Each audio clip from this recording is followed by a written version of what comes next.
وہ خزائن جو ہزاروں سال سے مدفون تھے،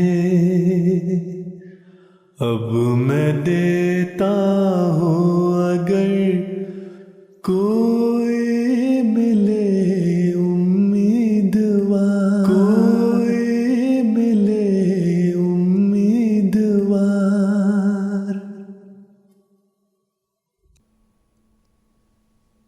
اعوذ باللہ من الشیطان الرجیم، بسم اللہ الرحمن الرحیم۔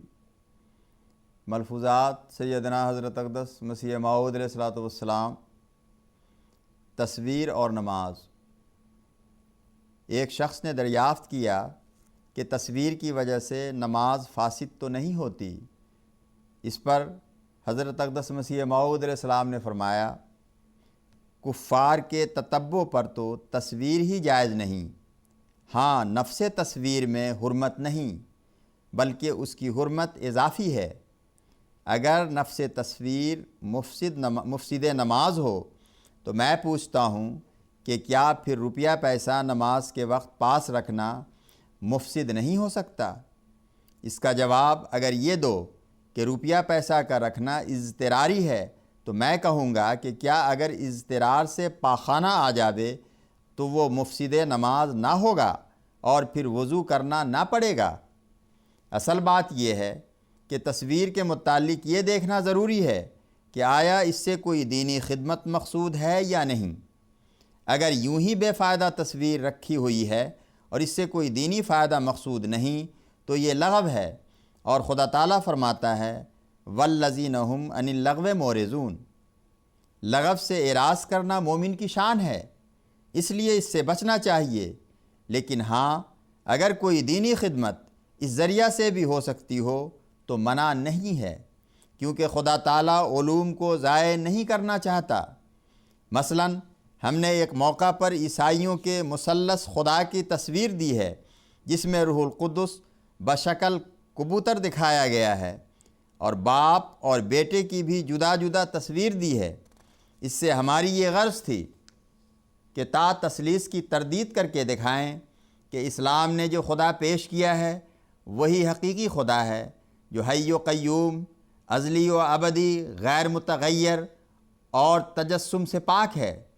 اس طرح پر اگر خدمت اسلام کے لیے کوئی تصویر ہو تو شرع کلام نہیں کرتی، کیونکہ جو امور خادم شریعت ہیں ان پر اعتراض نہیں ہے۔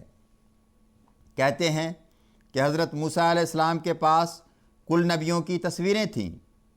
قیصر روم کے پاس جب صحابہ گئے تھے تو انہوں نے حضرت صلی اللہ علیہ وسلم کی تصویر اس کے پاس دیکھی تھی۔ تو یاد رکھنا چاہیے کہ نفس تصویر کی حرمت نہیں بلکہ اس کی حرمت اضافی ہے۔ جو لوگ لغو طور پر تصویریں رکھتے ہیں اور بناتے ہیں وہ حرام ہیں۔ شریعت ایک پہلو سے حرام کرتی ہے اور ایک جائز طریق پر اسے حلال ٹھہراتی ہے۔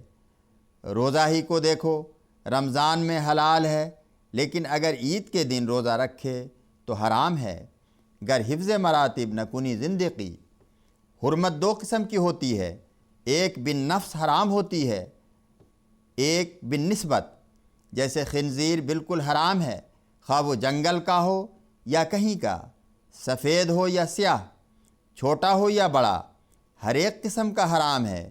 یہ حرام بن نفس ہے، لیکن حرام بن نسبت کی مثال یہ ہے کہ ایک شخص محنت کر کے کسب حلال سے روپیہ پیدا کرے تو حلال ہے، لیکن اگر وہی روپیہ نقب زنی یا قمار بازی سے حاصل کرے تو حرام ہوگا۔ بخاری کی پہلی ہی حدیث ہے انما الاعمال بالنیات۔ ایک خونی ہے، اگر اس کی تصویر اس غرض سے لے لیں کہ اس کے ذریعہ اس کو شناخت کر کے گرفتار کیا جاوے تو یہ نہ صرف جائز ہوگی بلکہ اس سے کام لینا فرض ہو جائے گا۔ اسی طرح اگر ایک شخص اسلام کی توہین کرنے والے کی تصویر بھیجتا ہے تو اس کو اگر کہا جاوے کہ حرام کام کیا ہے تو یہ کہنا موذی کا کام ہے۔ یاد رکھو اسلام بت نہیں ہے بلکہ زندہ مذہب ہے۔ مجھے افسوس سے کہنا پڑتا ہے کہ آج کل ناسمجھ مولویوں نے لوگوں کو اسلام پر اعتراض کرنے کا موقع دیا ہے۔ آنکھوں میں ہر شے کی تصویر بنتی ہے۔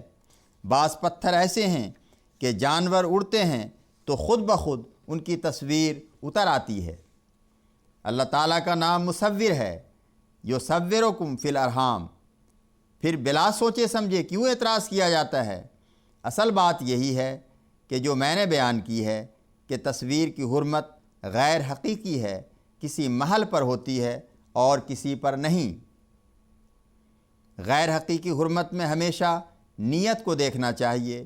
اگر نیت شرعی ہے تو حرام نہیں ورنہ حرام ہے۔ حدیثوں ہی پر تکیہ نہ کر لو۔ اگر قرآن شریف پر حدیث کو مقدم کرتے ہو تو پھر گویا نبی کریم صلی اللہ علیہ وسلم پر الزام لگاتے ہو کہ کیوں انہوں نے احادیث کو خود جمع نہیں کرایا، کیونکہ آپ صلی اللہ علیہ وسلم نے کوئی حکم احادیث کے جمع کرنے کو نہیں فرمایا، حالانکہ قرآن شریف کو آپ صلی اللہ علیہ وسلم خود لکھواتے اور سناتے تھے۔ بعض صحابہ رضوان اللہ علیہم نے احادیث کو اپنے طور پر جمع کیا، لیکن آخر انہوں نے جلا دیا۔ جب سبب دریافت کیا تو یہی بتایا کہ آخر راویوں سے سنی ہیں، ممکن ہے ان میں کمی بیشی ہو، اپنے ذمہ کیوں بوجھ لیں؟ بس قرآن کو مقدم کرو اور حدیث کو قرآن پر عرض کرو، حکم نہ بناؤ۔ اللہم صلی علی محمد وآل محمد وبارک وسلم انکا حمید مجید۔